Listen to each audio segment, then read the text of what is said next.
तो नारद मुनि अपना नारायण नारायण करते आ रहे थे। भगवान शंकर जा रहे थे। बोले प्रभु हम तो आप ही के पास जा रहे थे। बोले क्यों? तो बोले ऐसा है कि देवलोक में बहुत बड़ा सम्मेलन है देवताओं का, उसमें आपको चीफ गेस्ट में बुलाया है। तो बोले क्या, जो मुझे? तो बोले हाँ। बोले ठीक है मैं आऊंगा। अब भगवान शंकर सोचे कि मैया पार्वती तो पार्वती बहुत दिन से बोल रही कि कहीं घूमने जाएंगे, चलो इसी बहाने उनको घुमा के ले आओ। फिर भगवान शंकर जब लौटे घर में तो उनको बोले पार्वती हमें देवताओं के तरफ से न्योता आया है, वहाँ पे मुझे चीफ गेस्ट में जाना है, तो आप मेरे साथ चलो, आपको वहाँ से मैं घुमा के लेके आता हूँ।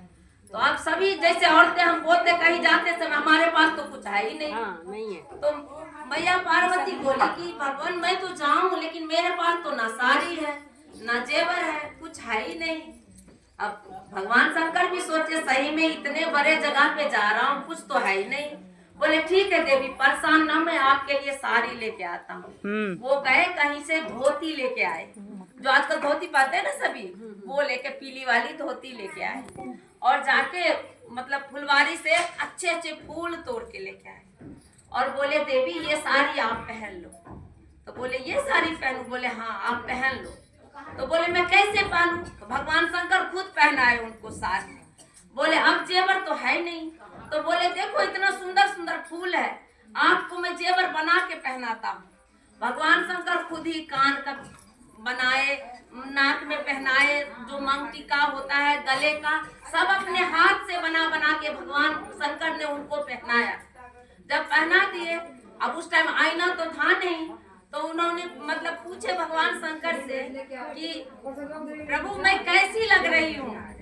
तो बोले आप बहुत सुंदर लग रही हो। बोले नहीं प्रभु। तो बोले नहीं, आप तीनों ब्रह्मांड में जो सबसे ज्यादा खूबसूरत है वो आप लग रही हो, आपसे ज्यादा कोई खूबसूरत है ही नहीं। अब मैया खुश हो गई, जैसे हम लोग के भी पति कभी बोलते हैं ना रे यार क्या लग रही हो आज, हम कितने खुश होते हैं, ऐसे ही बहुत खुश हुई।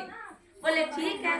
फिर बाबा नंदी को तैयार किए, बोले चलो अब हम आपको लेके चलते हैं वहां जहां आपको इंतजार है जाने का। फिर भगवान शंकर आगे बैठे, मैया पार्वती पीछे बैठी और निकल गए। जब गए वहां पे तो वहां पे जितनी माताएं थी और जितने देवता लोग थे सब खड़े होके, सुन रहे हो ना, सब खड़े होके इनके सब जितने देवता थे, ब्रह्मा विष्णु सब जितने देवता थे, सब बड़े छोटे सब एक लाइन में इनके सम्मान के लिए खड़े थे। और जितनी माताएं थी सब खड़ी थी कि मैया पार्वती और भगवान शंकर आ रहे। जब वहां गए, अब माता देखी कि इतनी सुंदर सुंदर देवी खड़ी है, इतनी सुंदर सुंदर पोशाके में, इतने सुंदर सुंदर गहना पहनी है, वो अपने आप को देखती है कि बोले भगवान शंकर बोले कि तुम बहुत सुंदर लग रही हो, यहाँ तो 1.5 किलो लाद के बैठी है सब, कितने सुंदर सुंदर सब पोशाकें पहनी थी। अब इनको अपने मन में ये हो रहा है कि मैं अच्छी नहीं लग रही हूँ। अब ये एक बार भगवान शंकर के तरफ देख रहे, एक बार अपने तरफ देख रही हैं।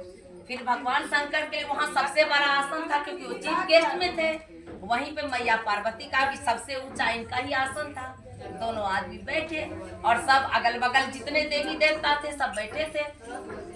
अब ये मैया पार्वती जब देख ली अपनी देवी को, सबको इतना तैयार सजे धजे, अब इनको मन ही नहीं लग रहा। अब इनको ये हो रहा है कि मैं तो अच्छी नहीं लग रही, जबकि जितनी देवी जितनी थी उनकी सब आके इनको फेर के बैठ गई और बोल रही है कि माता आप कितनी सुंदर लग रही हो। अब उनको ये लग रहा है कि ये हमसे मजाक कर रही है। अब इनको पता नहीं मन अपने पोशाक और अपने जेवर में ही था कि मैं अच्छी नहीं लग रही हूँ, मैं अच्छी नहीं लग रही हूँ। अब ये कुछ जब आधा सम्मेलन खत्म हुआ तो ये धीरे से भगवान शंकर को बोले कि भगवान अब चलते यहाँ से। तो भगवान शंकर बोले कि कैसे जाऊं, आधा सम्मेलन छोड़ के थोड़े जाते हैं, मैं तो यहाँ चीफ गेस्ट में आया हूँ। बोले नहीं आप चलिए। बोले कैसे जा सकता हूँ? अब धीरे धीरे बात कर रहे हैं, सभी देवी देवता बोल रहे कि क्या बात है। अब भगवान शंकर कहते इनको तो बयान अंतर्यामी है, सब पता है कि इनके अंदर क्या चल रहा है। बोले नहीं देवी